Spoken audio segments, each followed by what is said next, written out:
سابق وزیر اعظم عمران خان کی اڈیالہ جیل میں صحافیوں اور وکلاء سے گفتگو۔ جنگل کی بادشاہ نے خود کو آئین و قانون سے اوپر رکھ لیا ہے۔ 26ویں آئینی ترامیم کے ذریعے عدلیہ سمت ہر ادارے کو زیر کر کے ایک شخص کی بادشاہت کا تسلسل قائم رکھنے کے لیے 10 سال کے لیے ملک میں امنیت نافذ کر دی گئی ہے۔ ریاستی دہشت گردی کے ذریعے ملک میں خوف پلایا جا رہا ہے۔ ہمیں ڈرا دھمکا کر ناجائز حکومت کو تسلیم کرنے کو کہا جا رہا ہے۔ ایجنسیوں کو ان کی اصل کام سے ہٹا کے تحریک انصاف کے پیچھے لگا دیا گیا ہے، جس سے قومی ادارے فوج کا تاثر تباہ ہو رہا ہے۔ پورے ملک کو بند کر دیا گیا۔ اسلام آباد سے باقی صوبوں کا راستہ کاٹا گیا۔ اسلام آباد پہنچنے والے نہتے عوام پر گولی چلائی گئی۔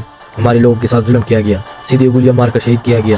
ان کی گروہ اور خاندان کو نشانہ بنا دیا گیا، ان کی توہین کی گئی۔ ملک میں صوبائیت کی آگ بھڑکائی جا رہی ہے۔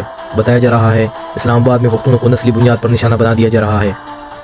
اس کی بھرپور مذمت کرتے ہیں۔ تحریک انصاف وفاقی جماعت ہے جس نے پورے پاکستان کو جوڑ کر کے رکھا ہوا ہے۔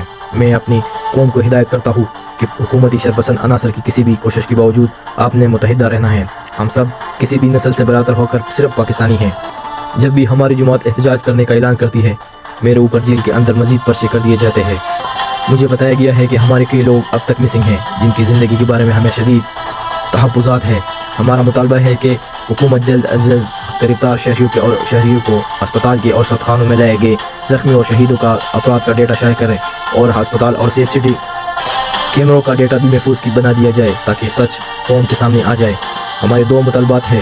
سپریم کورٹ کے سینئر ترین ججز کے سامنے 9 مئی اور 26 نومبر کے واقعات کی آزادانہ تحقیقات کے لیے کمیشن بنا دیا جائے۔ ناحق قید سیاسی اسیران کو رہا کیا جائے۔ مذاکرات کے لیے عمر ایوب کی سربراہی میں کمیٹی بنا دی گئی۔ اگر مطالبات نہ مانے گئے تو سول نافرمانی، ترسیلات زرد میں کمی اور بائیکاٹ کی تحریک شروع کر دیا جائے گی۔